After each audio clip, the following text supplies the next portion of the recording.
দেখতে পাচ্ছেন আমার সাথে 10 জন রয়েছে, সবাই কুচবিহার জেলার মানুষ। এই মাটিতে জন্মেছে, বড় হয়েছে, এই মাটিকে পদে পদে সমৃদ্ধ করেছে।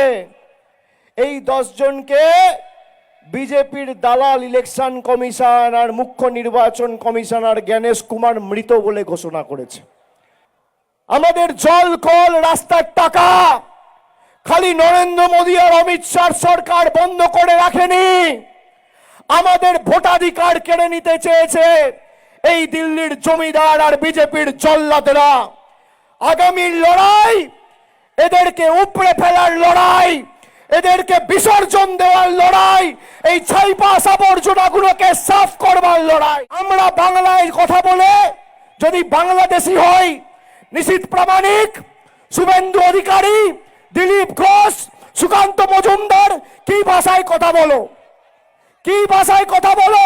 বিজেপি কুচবিহারের কোচ আর রাজবংশী সম্প্রদায়ের মানুষের অস্তিত্ব অভিমানে আঘাত দিয়ে কোচবিহারকে বিহারে পরিণত করতে চায়, আর আমরা কোচবিহারের অস্তিত্ব রক্ষা করে কোচবিহারকে কোচবিহার হিসেবেই রাখতে চাই।